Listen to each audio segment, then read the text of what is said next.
नमस्कार दोस्तों, आज हम लोग अपने सेशन में editorial volume 1 Bihar Durga prelims को देखने जा रहे हैं, जिसमें कुल 15 मॉडल सेट दिए गए हैं। तो आइए सेट नंबर 2 को देखते हैं। अगर आप लोग चैनल पर नए हैं तो चैनल को सब्सक्राइब जरूर कर लें। इससे पहले हम लोग इस पर कई सेशन कर चुके हैं और नहीं देखे तो प्ले लिस्ट में जाकर जरूर देख लें। आइए पहला प्रश्न को देखते हैं। पहला प्रश्न है, जब भारतीय न्यायिक पद्धति में लोकहित मुकदमा लाया गया तब भारत के मुख्य न्यायमूर्ति कौन थे? दोस्तों फिर से प्रश्न सुनिएगा। जब भारतीय न्यायिक पद्धति में लोकहित मुकदमा लाया गया तब भारत के मुख्य न्यायमूर्ति दोस्तों कौन थे? ये थे पी.एन. भगवती थे। पी.एन. भगवती थे।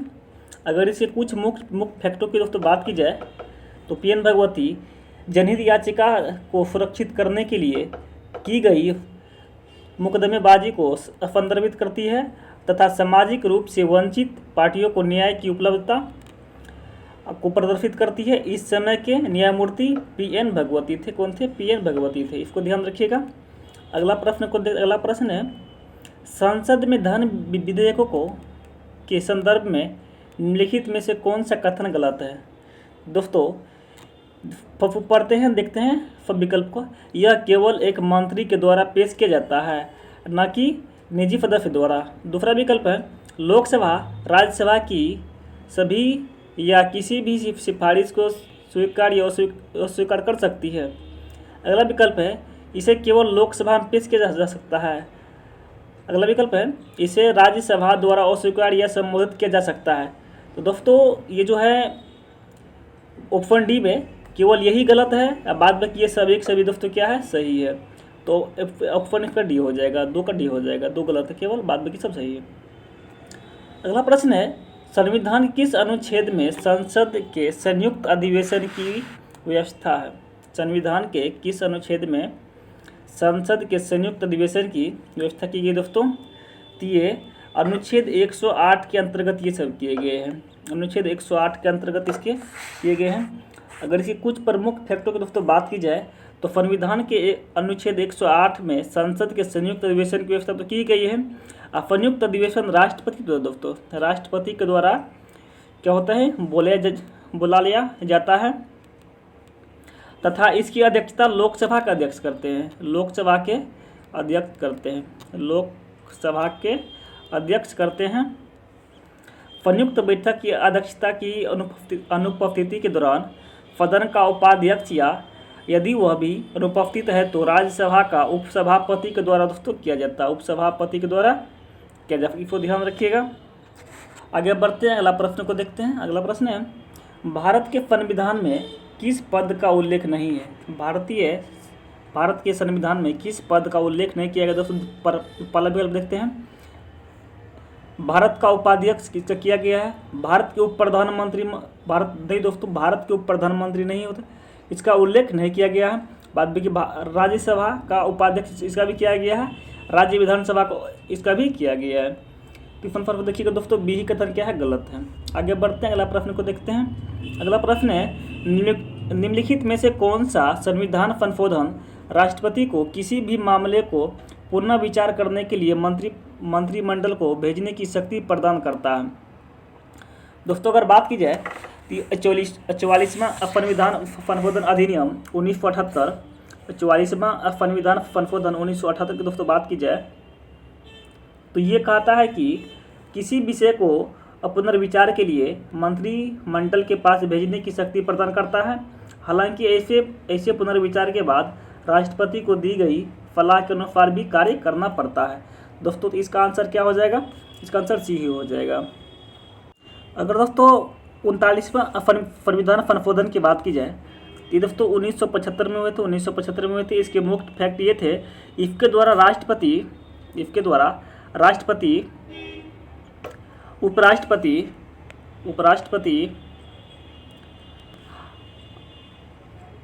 और प्रधानमंत्री लोकसभा के निर्वाचन संबंधी विवादों को न्यायिक परीक्षण से मुक्त कर दिया गया है। तो ये दोस्तों 39वां संविधान संशोधन कहता है। बाद में अगर दोस्तों 42वां की बात की जाए तो ये भी 1976 के उच्चतर में इसका हुआ था। और इसका मुख्य कथन था कि इसके द्वारा संविधान के व्यापक परिवर्तन लाए गए थे, जिसमें से मुख्य निम्नलिखित थे। संविधान की प्रस्तावना समाजवादी, धर्मनिरपेक्ष, एकता और अखंडता, ये सब जोड़े गए थे इसके अनुसार से।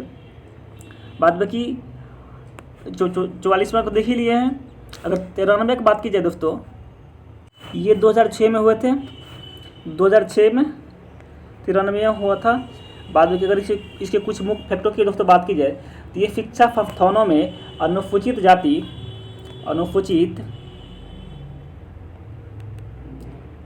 जाति, जनजाति के और अन्य पिछड़े वर्गों के नागरिकों को दाखिले के लिए सीटों के आरक्षण, दोस्तों ध्यान रखिए, सीटों के आरक्षण के लिए दोस्तों इसमें बात की गई थी। और संविधान का अनुच्छेद 15 की धारा 4 की प्रावधान के तहत भी इसको की गई थी, अनुच्छेद 15 के तहत इसको की गई थी। इसको ध्यान रखिएगा। इसके कुछ मुख्य फैक्ट थे। आगे बढ़ते हैं, अगला प्रश्न को देखते हैं। अगला प्रश्न है, भारत के राष्ट्रपति अपनी शक्तियों का प्रयोग करते हैं। भारत के राष्ट्रपति अपनी शक्तियों का प्रयोग करते हैं दोस्तों। इसका प्रयोग जो करते हैं इसको ध्यान रखिएगा, सीधी अथवा अपने अधीनस्थ अधिकारियों द्वारा। अगर इसके कुछ फैक्टरों की दोस्तों बात की जाए तो भारतीय संविधान के अनुसार भारत का एक राष्ट्रपति होगा। अनुच्छेद 52 कहता है, ये अनुच्छेद 52 कहता है कि भारत में एक राष्ट्रपति होगा, जिसमें से संघ की कार्यपालिका की शक्ति निहित होगी और इसका उपयोग संविधान के अनुसार स्वयं या अपने अधीनस्थ अधिकारियों के द्वारा करेगा। ये अनुच्छेद 53 कहता है, अनुच्छेद 53 के अनुसार ये सब कहता है। इसको ध्यान रखिएगा। अगला प्रश्न है, भारत में पंचायती राज प्रतिनिधित्व करता है। भारत में पंचायती राज प्रतिनिधित्व करता है। विकल्प पढ़ते हैं। पहला विकल्प है शक्तियों की विकेंद्रीकरण का, दूसरा विकल्प है लोगों की सहभागिता का, तीसरा है सामुदायिक विकास का, और चौथा है ये सभी का। दोस्तों ये सभी का करता है भारत में पंचायती राज है। इसको ध्यान रखिएगा। अगला प्रश्न को देखते हैं।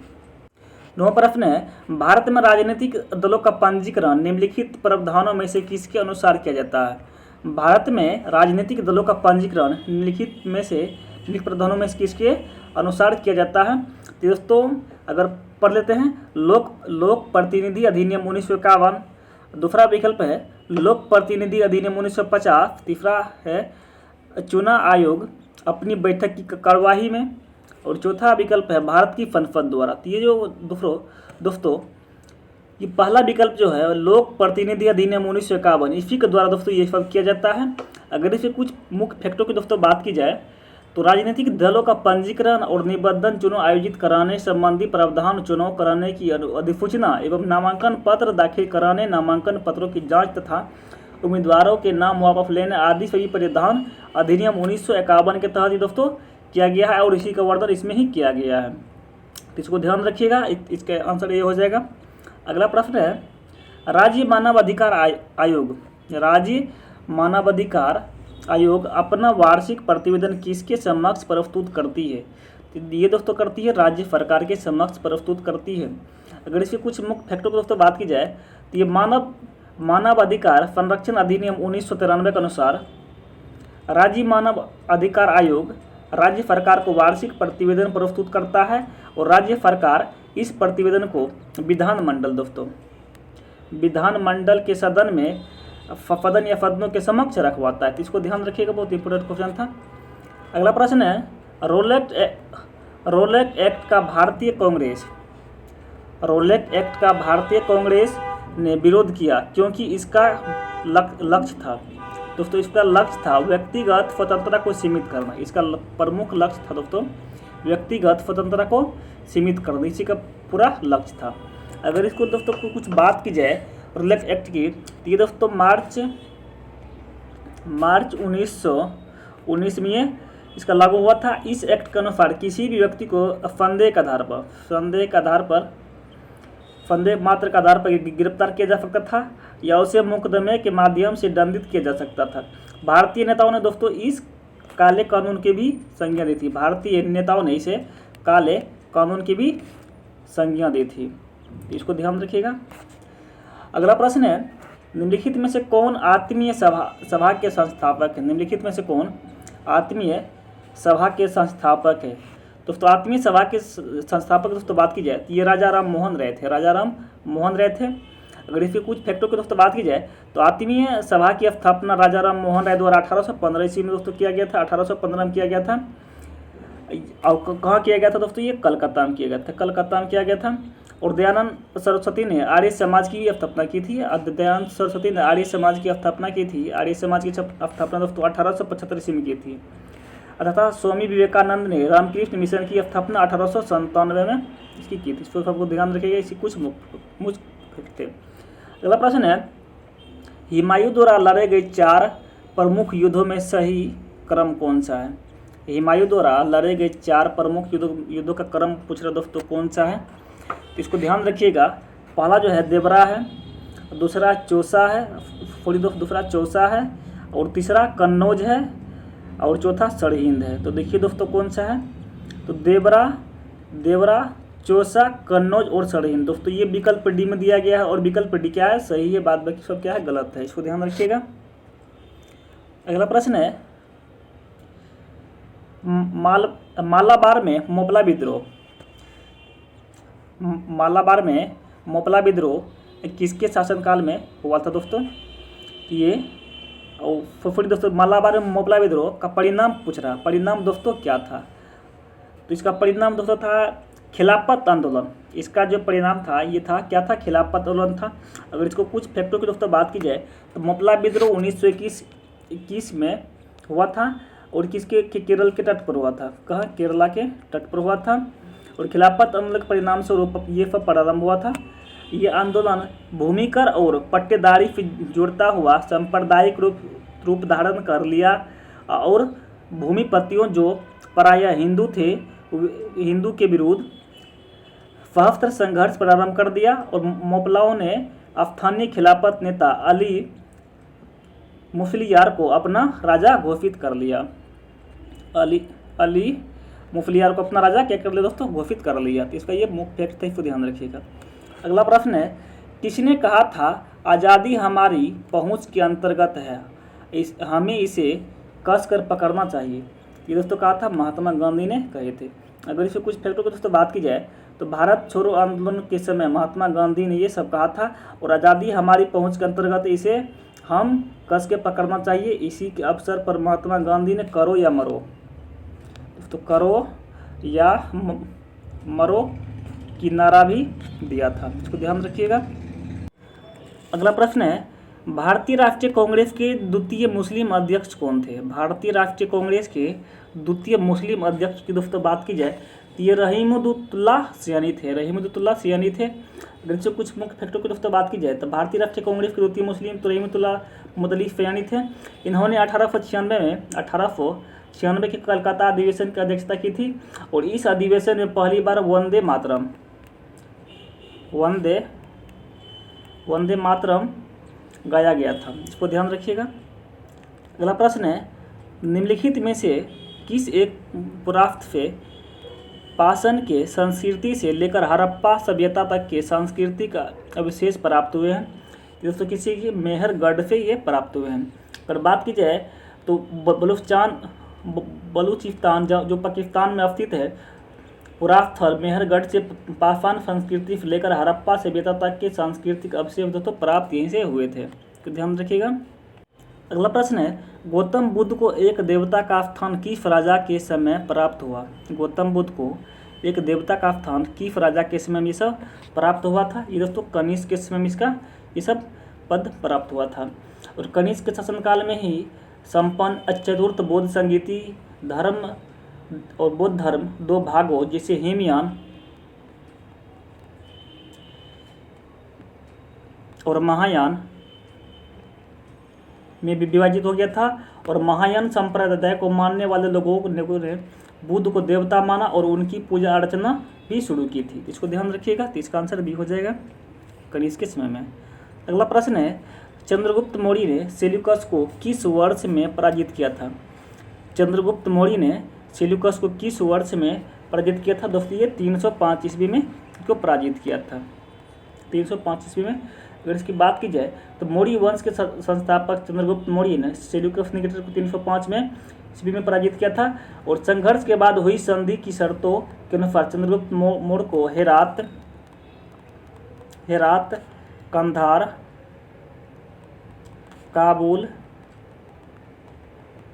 काबुल और मकरान के प्रदेश प्राप्त हुए। चंद्रगुप्त मौर्य ने दोस्तों 500 हाथी सेल्यूकस को उपहार में दिए थे। 500 हाथी सेल्यूकस को उपहार में दिए थे। इसको ध्यान रखिएगा, बहुत इंपॉर्टेंट क्वेश्चन था। अगला प्रश्न है, रजत सिक्के जारी करने वाला प्रथम गुप्त शासक। रजत सिक्के जारी करने वाला प्रथम गुप्त शासक दोस्तों कौन थे? ये थे चंद्रगुप्त द्वितीय थे ये, इसको ध्यान रखिएगा। और रजत सिक्के जारी करने वाला प्रथम गुप्त शासक चंद्रगुप्त द्वितीय था, जिसको गुप्त काल में रुपयक या रूपक कहा जाता था। चंद्रगुप्त द्वितीय ने शक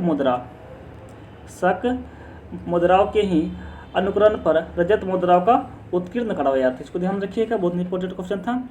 अगला प्रश्न है, निम्नलिखित में से कौन सा सुल्तान ने अपने फरमान में सरदार या अमीरों को मनसद ए आली के नाम से संबोधित किया करता था? ये सब थे बहलोल लोदी को ये सब क्या किया जाता था, इसको ध्यान रखिएगा। अगला प्रश्न है, मोहम्मद बिन तुगलक के निम्नलिखित प्रयोगों और अभियानों को काले क्रम में सजाए। मोहम्मद बिन तुगलकों के निम्नलिखित प्रयोगों और अभियानों को काले क्रम के अनुसार सजाए। दोस्तों इसने पहले क्या क्या किया था? दोस्तों कुट दिया गया सांकेतिक मुद्रा, दोआब में कर वृद्धि, राजनीतिक परिवर्तन और कराचील अभियान। दोस्तों बात की जाए तो दोआब में वृद्धि की दोस्तों बात की जाती है 1325 ईस्वी में इसकी स्थापना की गई थी, बाद में की। अगर सांकेतिक दोस्तों मुद्रा की बात की जाए तो ये 1329 में बात की गई थी। राजधानी परिवर्तन की दोस्तों बात की जाए तो ये 1326 में की गई थी। अब बच्चा कराचील अभियान की दोस्तों बात की जाए तो ये 1337 से लेकर 1338 के बीच इसको लागू किया गया था। तो उस अनुसार से ध्यान दोस्त दीजिएगा। तो देखिए, तो 2 3 1 4, तो 2 3 1 4, तो आंसर इसका दोस्तों डी हो जाएगा, तो इसको ध्यान दीजिएगा। अगला प्रश्न है, निम्नलिखित में से कौन सा भारत का पहला पेपरलेस बजट है?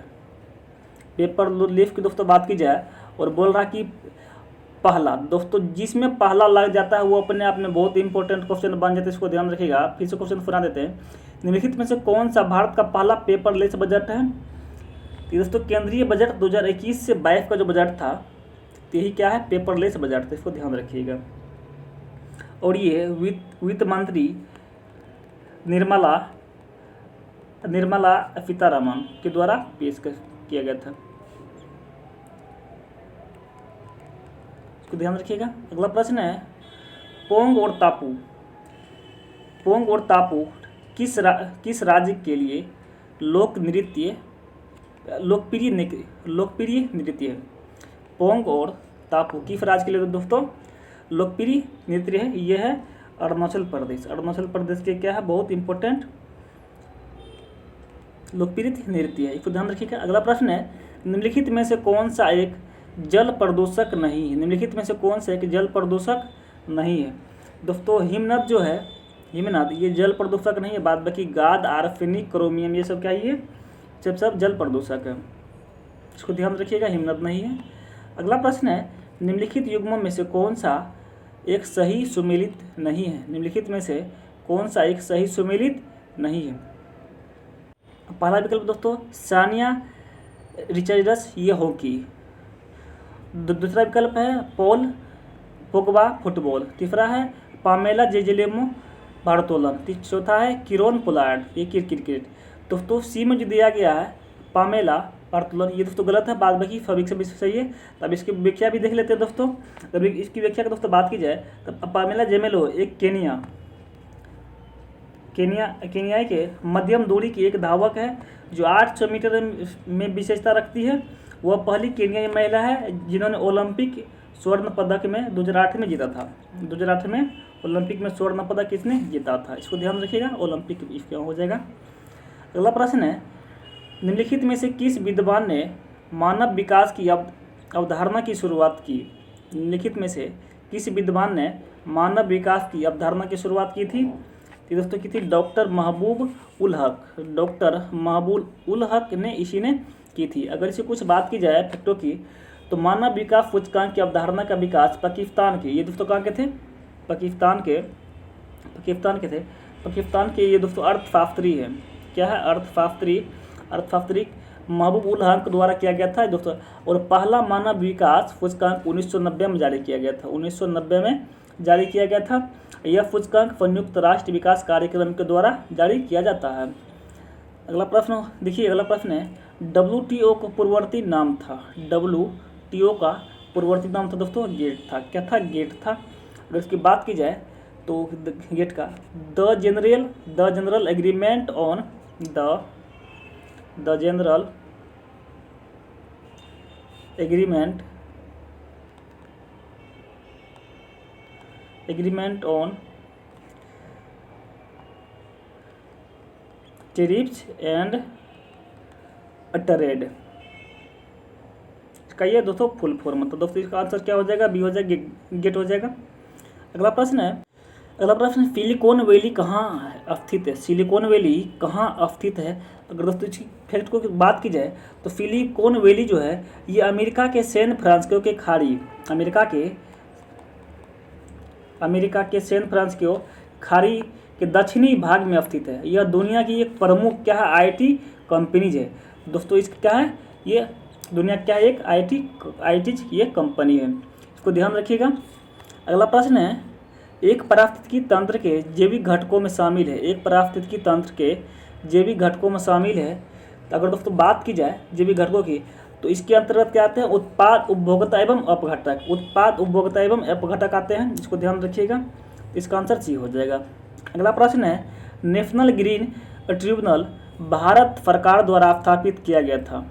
दोस्तों पूछ रहा है कब स्थापित किया गया था? ये 2010 में स्थापित किया गया था।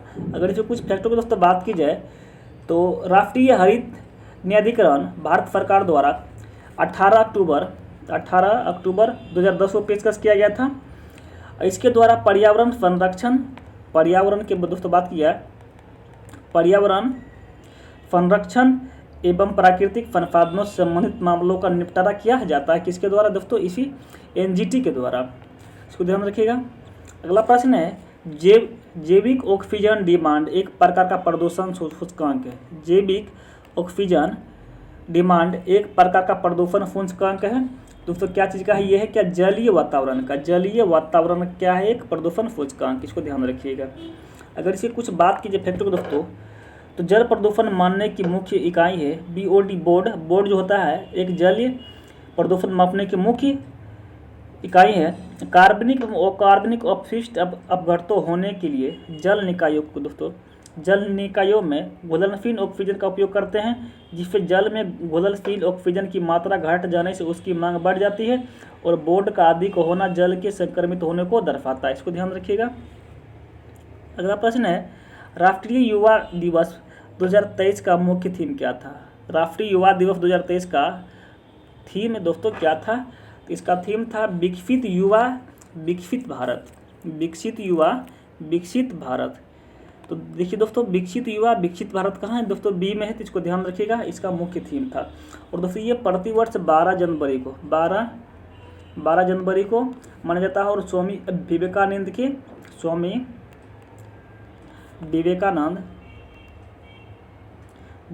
के उपलक्ष्य में सब माना जाता है, उसी के जन्मदिन के उपलक्ष्य में माना जाता है। और 2023 में इसका दोस्तों मुख्य थीम था विकसित युवा विकसित भारत, इसका मुख्य थीम था, इसको ध्यान रखिएगा। और अंतर्राष्ट्रीय युवा दिवस की दोस्तों बात की जाती है 12 अगस्त को।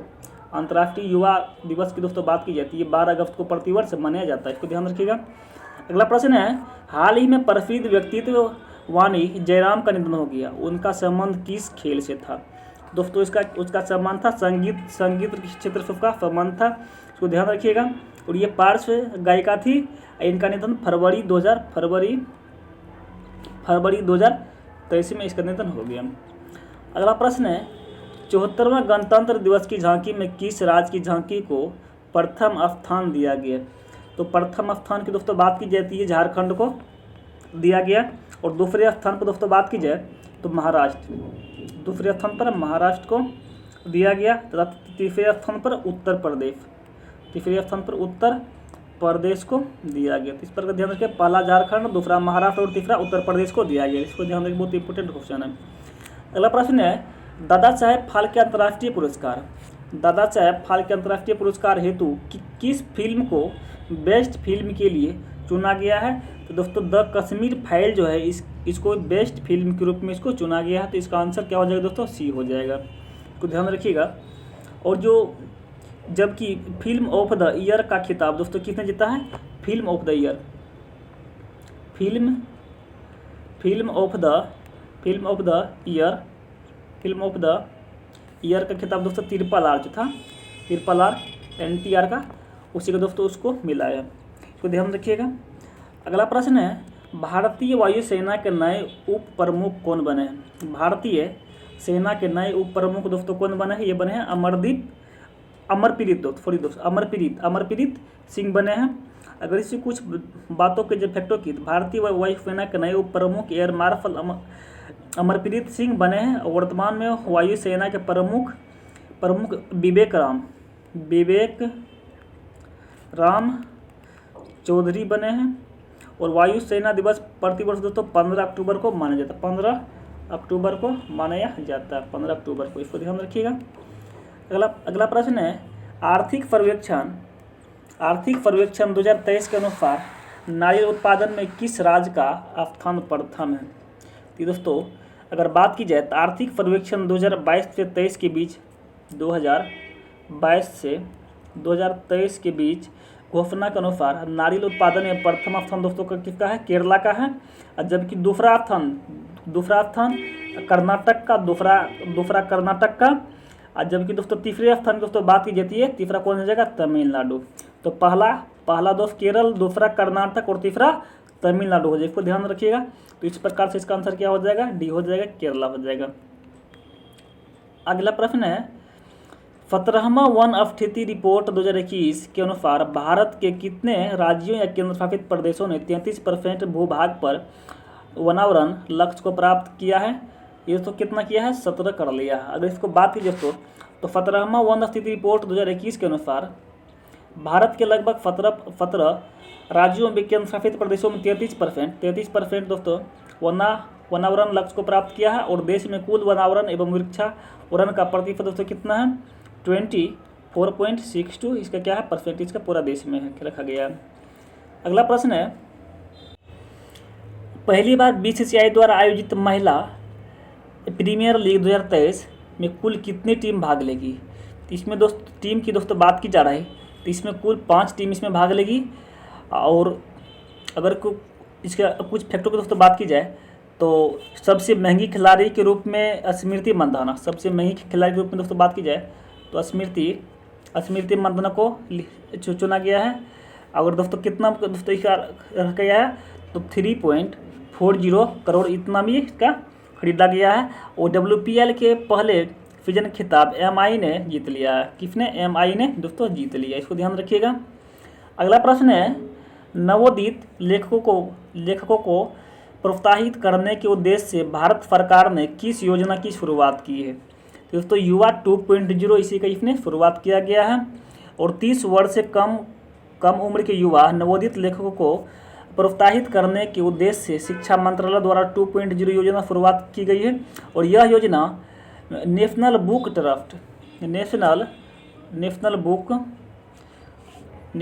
ट्रस्ट के माध्यम से लागू की जाएगी, इसको ध्यान रखिएगा। इसका आंसर ये हो जाएगा युवा 2.0। अगला प्रश्न है ब्रिटेन के प्रधानमंत्री ऋषि सुनक का संबंध भारत के किस राज्य से है? तो दोस्तों ये पंजाब राज्य से, किससे है? पंजाब राज्य से इसका संबंध है, तो ध्यान रखिएगा। और ब्रिटेन के वर्तमान प्रधानमंत्री ऋषि सुनक का जन्म 12 मई 1980 को ब्रिटेन में हुआ था, परंतु इनके पूर्वज पंजाब राज्य से संबंधित थे। और इन्होंने 25 अक्टूबर को ब्रिटेन के प्रधानमंत्री के रूप में शपथ लिया था, इसको ध्यान रखिएगा। 25 अक्टूबर को इसने ब्रिटेन के प्रधानमंत्री के रूप में शपथ लिया था, इसको ध्यान रखिएगा। अगला प्रश्न है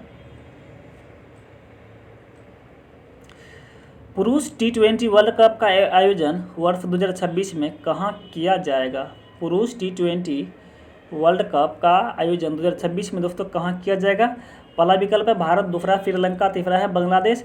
दोस्तों भारत और श्रीलंका दोनों जगह किया जाएगा, इसको ध्यान रखिएगा। तो ए और बी दोनों हो जाएगा इसका फन, इसका ध्यान रखिएगा।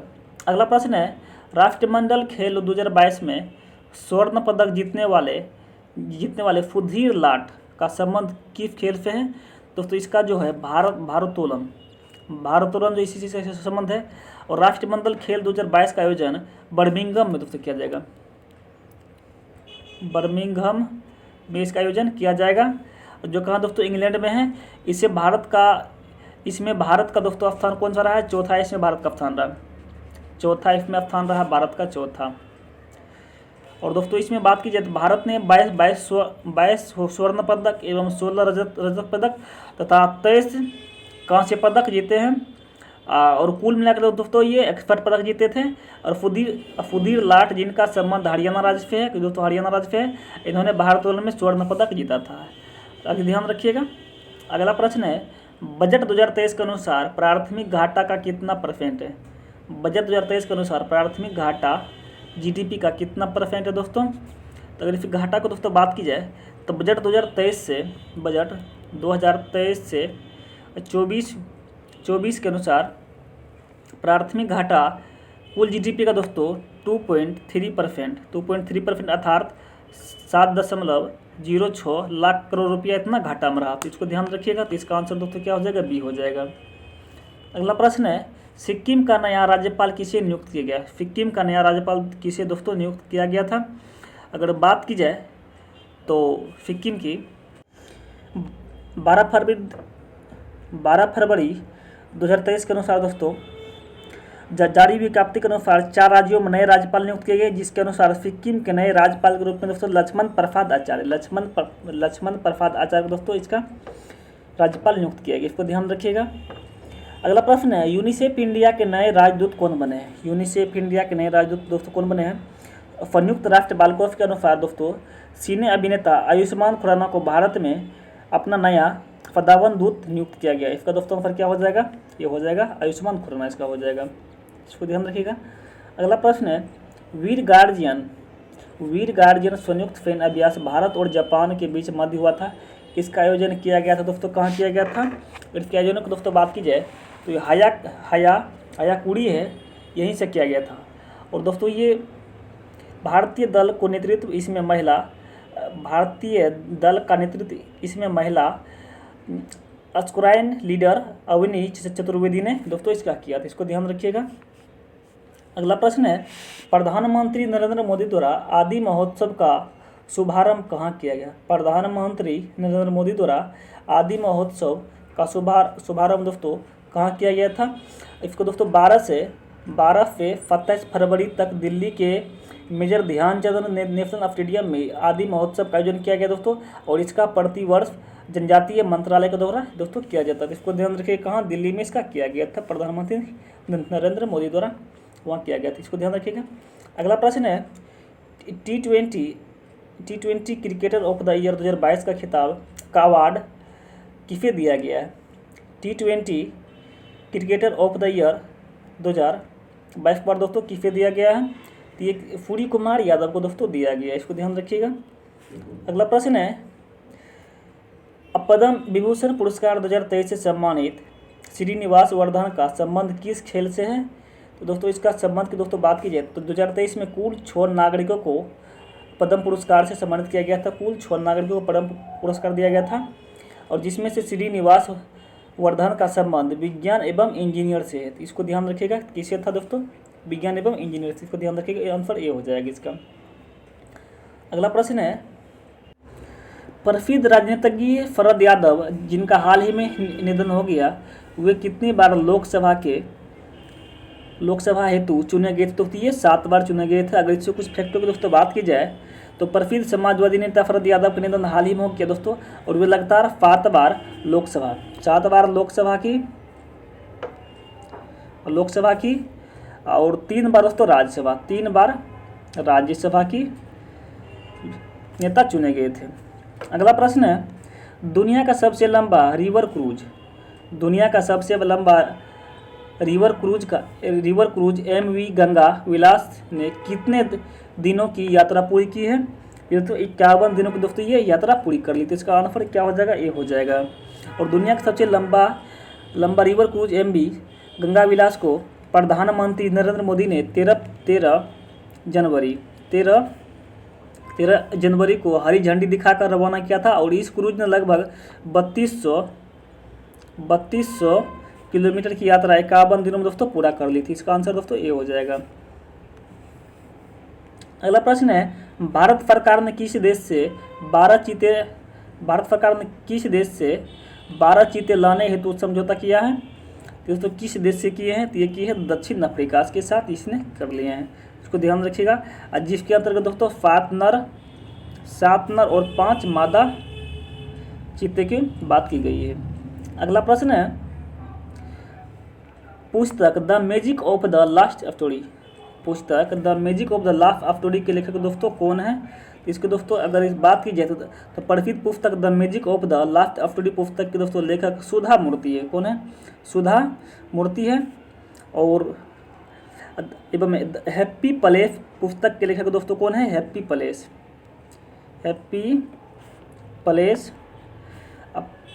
पुस्तक के लेखक दोस्तों कौन है? एमिली हेनरी है। इसको ध्यान रखिएगा। अगला प्रश्न है, प्रतिवर्ष समर्पण दिवस मनाया जाता है। प्रतिवर्ष समर्पण दिवस दोस्तों मनाया जाता है। तो ये पंडित दीनदयाल उपाध्याय के जन्म दिवस पर प्रतिवर्ष दोस्तों समर्पण दिवस 11 फरवरी को दोस्तों मनाया जाता है प्रतिवर्ष। इसको ध्यान रखिएगा। अगला प्रश्न है, शहाबुद्दीन चप्पू को किस देश का नया राष्ट्रपति बनाया गया है? शहाबुद्दीन चप्पू को किस देश का नया राष्ट्रपति बनाया गया है? दोस्तों अगर बात की जाए तो बांग्लादेश के नए राष्ट्रपति के रूप में शहाबुद्दीन चप्पू को चुना गया है। और दोस्तों बात की जाए और इसकी कुछ फैक्टर की दोस्तों बात की जाए तो बांग्लादेश की राजधानी दोस्तों कहाँ है? ढाका है। तथा वर्तमान में यहाँ के प्रधानमंत्री कौन है? शेख हसीना। इसको ध्यान रखिएगा। ये कहाँ के थे? बांग्लादेश के थे। अगला प्रश्न है, वैज्ञानिक अनुसंधान केंद्र दक्षिण गंगोत्री की स्थापना कब की गई दोस्तों? तो ये 1983 में इसकी स्थापना की गई। तो 1983 में। इसको ध्यान रखिएगा, बहुत ही इंपॉर्टेंट क्वेश्चन था। अगला प्रश्न है, निम्नलिखित युग्म पर विचार करें। एक तरफ दिया दोस्तों जनजाति दिया है और दूसरी तरफ क्या दिया गया? उसकी राज्य दिया गया। इसको ध्यान रखिएगा। बोल रहा उपयुक्त में से कौन सा सुमेलित है? दोस्तों लिम्बू जनजाति दोस्तों बात की जाए तो लिम्बू जाति जो है असम में सर्वाधिक पाई जाती है। दोस्तों सिक्किम में अधिक पाई जाती है। तो ये सही है। अगर कार्बी की दोस्तों बात की जाए तो ये कार्बी हिमाचल प्रदेश में दोस्तों ये असम में है। बाद में अगर डोगरिया की दोस्तों बात की जाती है उड़ीसा में है। ये बाद में फन फर्क देखिएगा तो 1 और 3 सही है, बाद में 2 क्या दोस्तों गलत है। तो 1 और 3 किसी में है? तो ए में है, तो ए सही हो जाएगा। अगला प्रश्न है, एक देश के अंदर स्थित सबसे बड़ी झील कौन सी है? एक देश के अंदर स्थित सबसे बड़ी झील दोस्तों बात की जाए, अगर सबसे बड़ी झील की बात की जा रही है, अगर दोस्तों मिशिगन की बात की जाए तो मिशिगन अमेरिकी झील में स्थित है।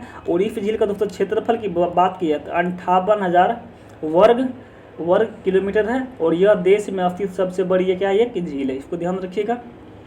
अगला प्रश्न है, वायुमंडल में हाइड्रोजन की प्रतिशत मात्रा है। वायुमंडल में हाइड्रोजन की प्रतिशत मात्रा कितना दोस्तों? इसमें हाइड्रोजन की बात की जाए तो ये 0.01% इसकी मात्रा है।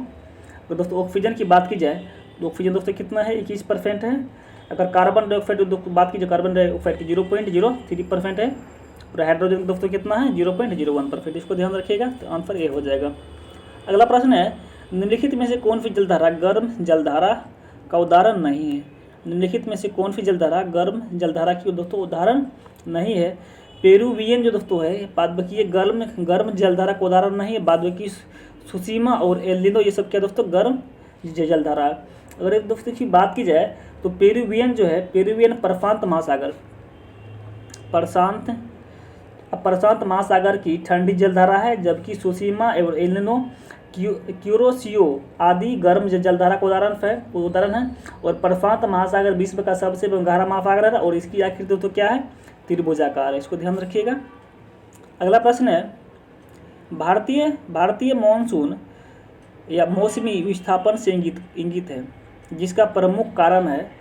दोस्तों इसका प्रमुख कारणों की बात की जाए तो भारतीय मानसून आने का प्रमुख कारण दोस्तों अवथल तथा समूहों का तापांतर है। और अवथल के अधिक गर्म हो जाने तथा समुद्र के अधिक ठंडा हो जाने के कारण ही मानसूनी हवाएं समुद्र से अवथल की ओर दोस्तों क्या होती है, चलने लगती है। तो इसको ध्यान रखिएगा। तो इस प्रकार 5 का आंसर देखिए दोस्तों, तो अवथल तथा समूहों का विभेदी तापन, तो अवथल तथा समूह का विभेदी तापन, इसका आंसर दोस्तों बी हो जाएगा। अगला प्रश्न है, बोला नोकरेक जैवमंडल क्षेत्र किस राज्य में है। नोकरेक जैवमंडल क्षेत्र किस राज्य में है। दोस्तों हम लोग जानते हैं कि मेघालय भारत में सबसे ज़्यादा वर्षा होती है और उसी में है गारो खासी जयंतिया है। और गारो की दोस्तों बात की जाए तो गारो खासी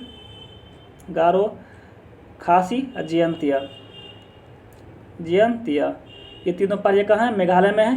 दोस्तों गारो की जो पहाड़ियाँ हैं इसी में है नोकरेक, और नोकरेक दोस्तों क्या है, इसी के एक भाग है। और पूछ रहा है कि नोकरेक दोस्तों कहाँ है, मेघालय में। इसको ध्यान रखिएगा, आंसर इसका बी हो जाएगा। अगला प्रश्न है, कौन सा डेल्टा कैंप केमोरिन एवं क्रिफ्ना डेल्टा के मध्य अवस्थित है। कौन सा डेल्टा कैंप केमोरिन एवं क्रिफ्ना डेल्टा के मध्य दोस्तों अवस्थित है। अगर बात की जाए तो क्रिफ्ना डेल्टा एवं कैंप केमोरिन के मध्य कोरोमंडल तट जो है ये दोस्तों अवस्थित है। और इसका विस्तार आंध्र प्रदेश से लेकर दोस्तों कहाँ है, तमिलनाडु तक इसका क्या है, विस्तार क्षेत्र फैला हुआ है। अगला प्रश्न है, निम्नलिखित में से किसकी कोई इकाई नहीं होती है। निम्नलिखित में से किसकी कोई इकाई दोस्तों नहीं होती। तो ये सापेक्षिक घनत्व जो होती है इसकी कोई इकाई नहीं होती। अगर दोस्तों घनत्व की बात की जाए तो इसका क्या होता है दोस्तों, किग्रा पर मीटर क्यूब। और दोस्तों विस्थापन दोस्तों बात की जाए तो इसकी क्या होती है, मीटर में विस्थापन मापते हैं। अगर दोस्तों दाब की बात की जाए तो दाब क्या होते हैं, न्यूटन बाय मीटर स्क्वायर या पास्कल होते हैं। इसको ध्यान रखिएगा। तो सभी के सभी हो, बाद बाकी सापेक्षिक घनत्व का कोई मात्रक या कोई यूनिट नहीं है। अगला प्रश्न है, निम्नलिखित में से किसे मापने के लिए अफ्टेला गलोमीटर का उपयोग करते हैं। अफ्टेला गलोमीटर की दोस्तों बात की जाए तो ये पृष्ठ तनों की उपयोग मापने में उपयोग किया जाता है। और दोस्तों ये क्या होते हैं, ये तरल की मात्रा में बूंदों की सही संख्या का निर्धारण करके सतह का तनाव मापने में इसका किया जाता है। इसको बहुत ध्यान रखिएगा, इंपॉर्टेंट क्वेश्चन था। अगला प्रश्न है, यदि किसी वस्तु वृत्ताकार पथ में घुमाई जाती है तो उस पर किया गया कार्य दोस्तों क्या होगा। अगर वृत्ताकार पथ पर कोई वस्तु घूम रहा है तो उसमें दोस्तों क्या होगा, उसमें कोई कार्य नहीं होगा। यदि कोई वस्तु वृत्ताकार पथ पर घुमाई जाती है तो उन पर किया गया कार्य दोस्तों शून्य माना जाता है, क्योंकि वृत्ताकार पथ में चक्कर में विस्थापन दोस्तों क्या होती है, शून्य होती है। इसको इसलिए इसका आंसर दोस्तों क्या हो जाएगा, शून्य हो जाएगा। आंसर इसका ये हो जाएगा। अगला प्रश्न है, ऊर्जा के संबंध में निम्न में से कौन सा कथन सत्य नहीं है। ऊर्जा के संबंध में निम्न में से कौन सा दोस्तों कथन सही नहीं है।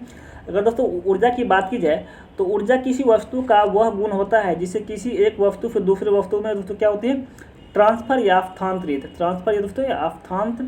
अवस्थांतरित करके किसी कार्य को किया जाता है।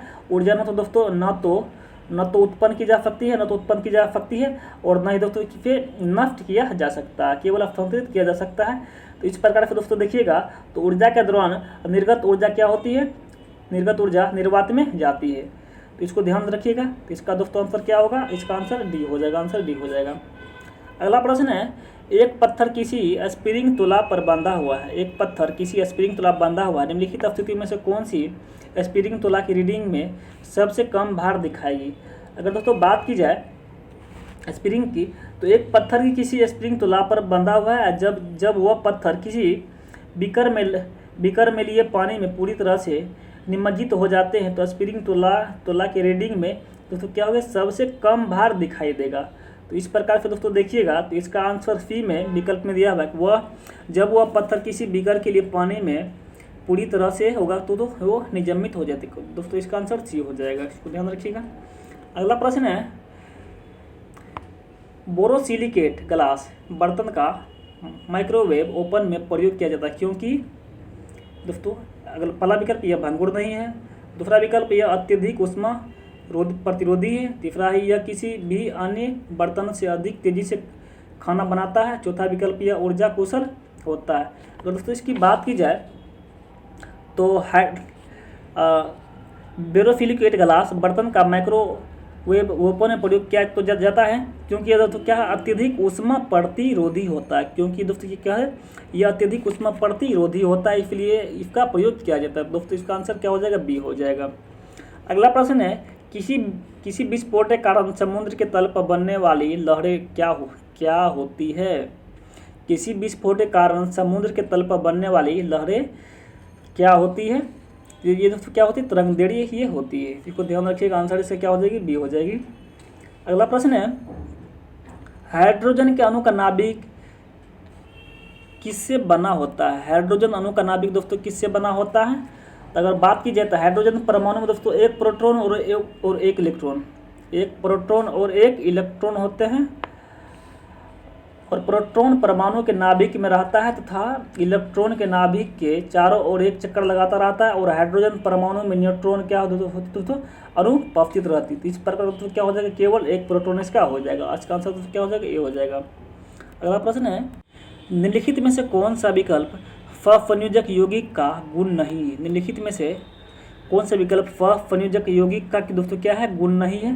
अगर बात की जाए तो फंयोजक यौगिक का, तो फंयोजक आबंध युक्त यौगिकों को फंयोजक यौगिक कहा जाता है। फंयोजक यौगिक परमाणुओं के बीच इलेक्ट्रॉन के फाजे द्वारा दोस्तों क्या होते हैं, बनते हैं, और इसके गुण निम्नलिखित होते हैं। जैसे होते हैं इसके गुण क्या होते हैं, निम्न गलनांक होना चाहिए और क्वथनांक, निम्न गलनांक और क्वथनांक होना चाहिए। ऊष्मा और विद्युत की क्या होते हैं दोस्तों, उच्चालक होते हैं, और जल में अविलय और कार्बनिक विलायकों में विलय होते हैं। अतः उच्च गलनांक और क्वथनांक संयोजक यौगिक क्या होते हैं दोस्तों, गुण प्रदर्शित करते हैं। तो इस प्रकार देखिएगा तो इसका आंसर दोस्तों क्या हो जाएगा, बी हो जाएगा।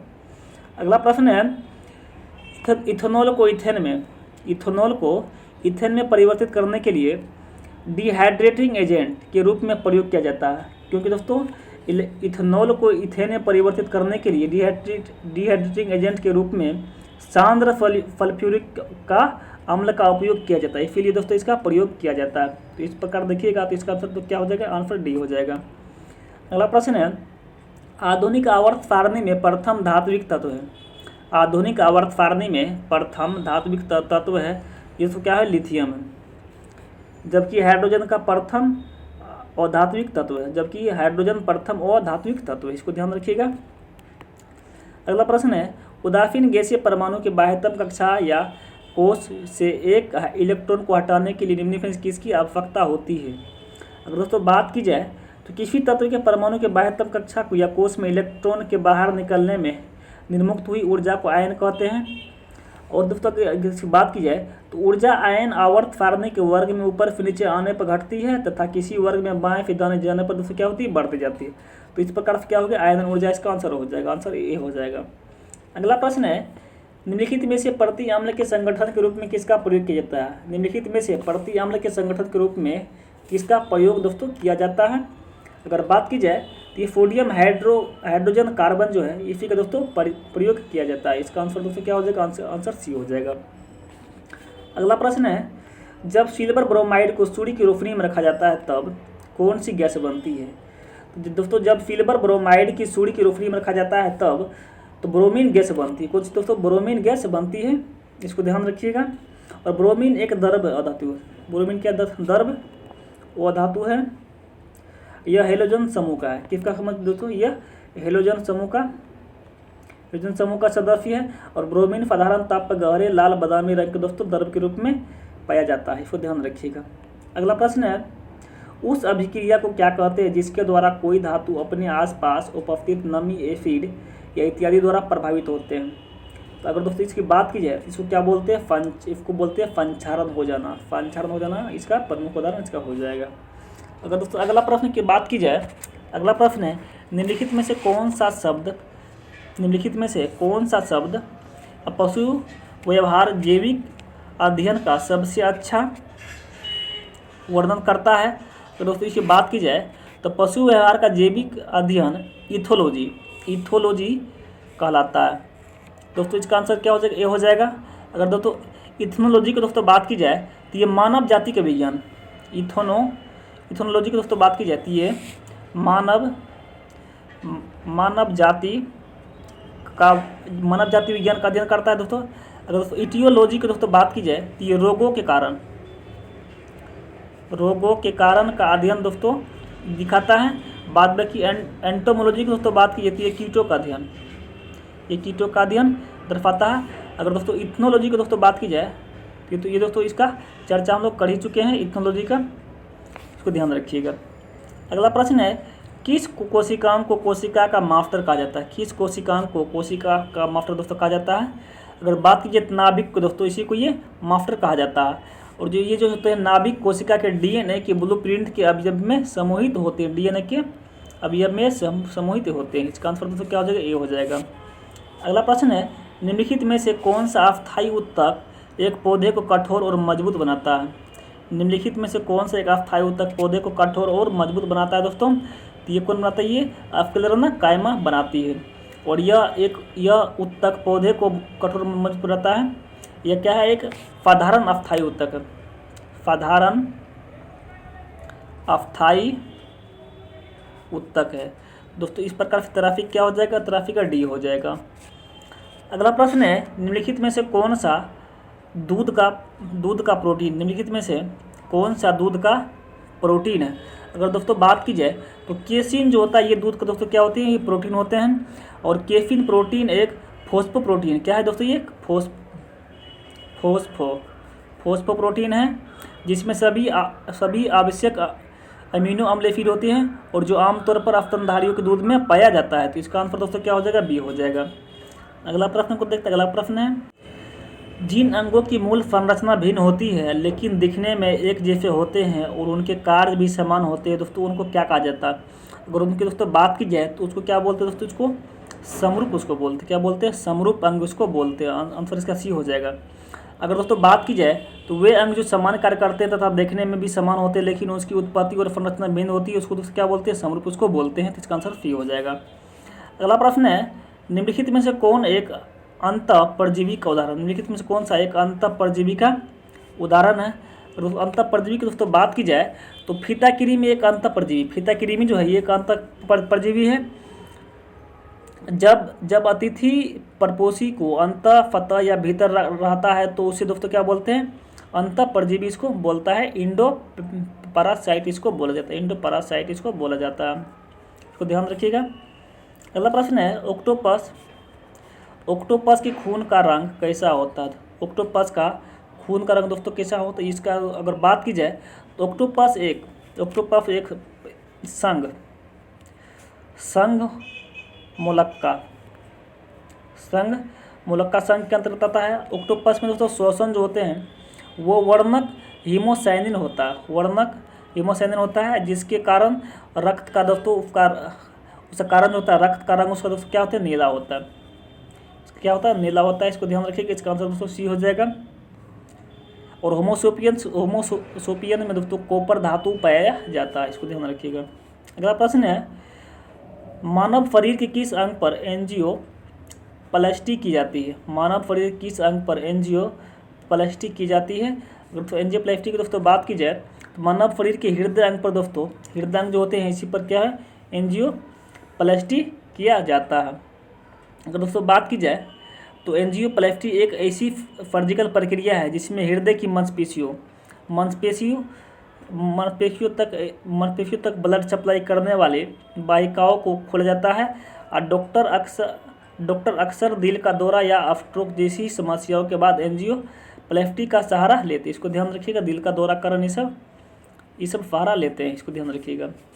अगला प्रश्न है मनुष्यों के बौनेपन के लिए निम्नलिखित में से क्या उत्तरदायी होता है? मनुष्यों के बौनेपन के लिए निम्नलिखित में से क्या सहायता होते हैं?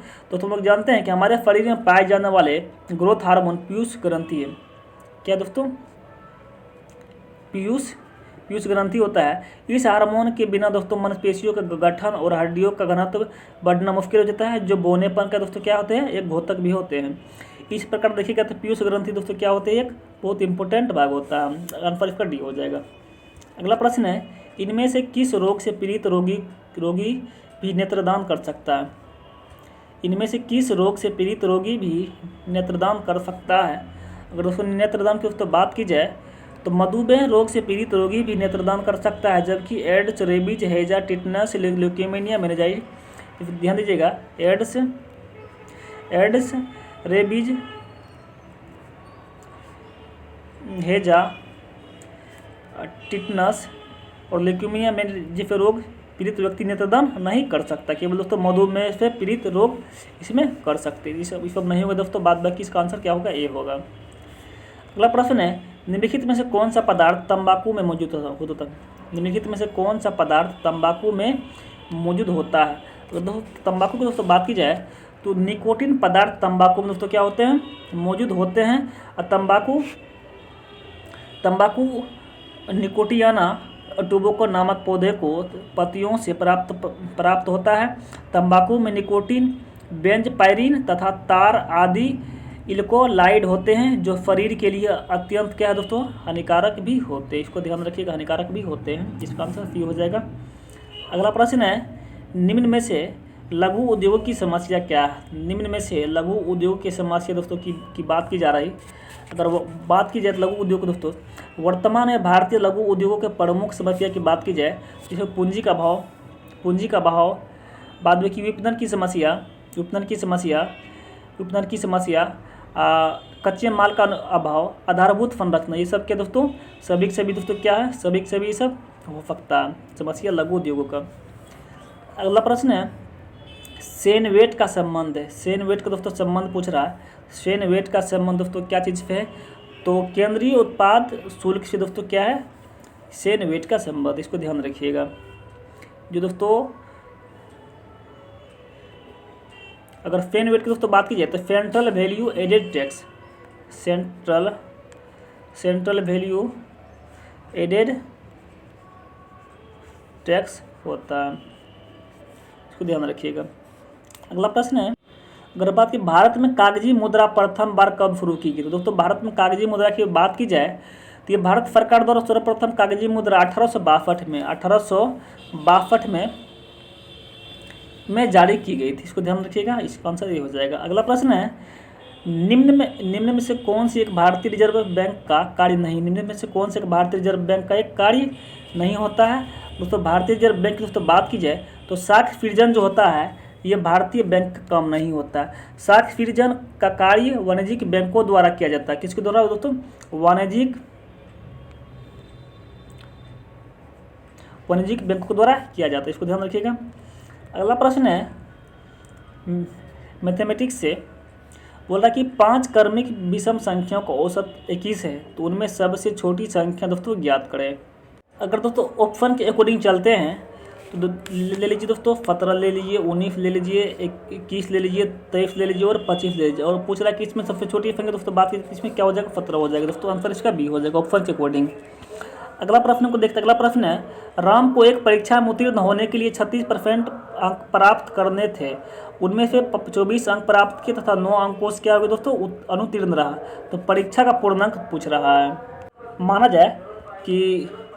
कि पूर्णांक उसका क्या था दोस्तों, एक्स मान लीजिए। माना कि पूर्णांक उसका एक्स ले लीजिए और पूछ रहा है कि दोस्तों एक्स का दोस्तों 36% अंक उसको प्राप्त करने थे। कितना 36% प्राप्त करने थे, लेकिन दोस्तों कितना प्राप्त किया उसको, एक्स का कितना प्राप्त किया, एक्स का 24% प्राप्त किया, प्लस कितना 9 अंक पे दोस्तों क्या हो गया, वे अनुत्तीर्ण हो गए। तो अब इसको दोस्तों हल कीजिएगा आप, तो एक्स का मान नहीं कर सकता। अब एक्स का मान हल कीजिएगा तो एक्स का निकल गया 36% माइनस 24 निकल जाएगा, बराबर कितना इक्वल टू 9 हो जाएगा। अब इसको हल कीजिएगा दोस्तों, तो हल कीजिएगा कितना आ जाएगा 75 इसको आ जाएगा। तो इससे उतना स्पेस नहीं दोस्तों, इसको ध्यान रखिएगा।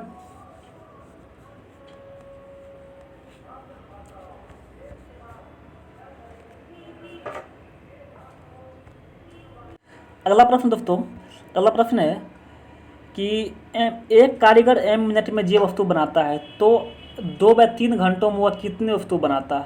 तो दोस्तों बात की जाए तो कारीगर की बोल रहा है कि m मिनट में ये वस्तु बनाता है। तो दोस्तों बोल रहा है कि उसके बाद बोल रहा है कि इतना घंटों में कितने वस्तु बना पाएगा। तो इसको देखिएगा दोस्तों, तो आता कारीगर 2/3 घंटे में कितना वस्तु बनाएगा। तो उसके क्या होगा दोस्तों, J/M हो जाएगा, इंटू कितना हो जाएगा 2/3 हो जाएगा। अब 5 से दोस्तों मल्टीपल कर दीजिएगा तो इससे कितना जाएगा दोस्तों 40 J/M आ जाएगा। तो इसको ध्यान रखिएगा, इसका आंसर दोस्तों डी हो जाएगा।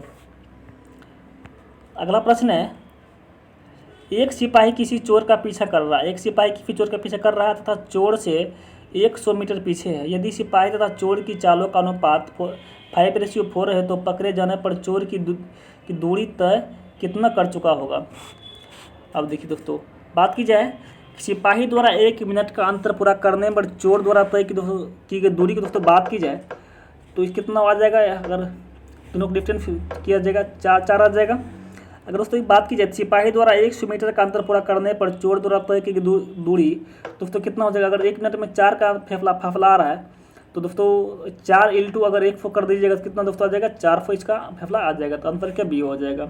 अगला प्रश्न है, कोई धन चक्रवृद्धि ब्याज पर 3 वर्ष में 6690 रुपया तथा 6 वर्ष में 10,035 रुपया हो जाता है तो धन राशि ज्ञात करें। तो धन दोस्तों ज्ञात करें।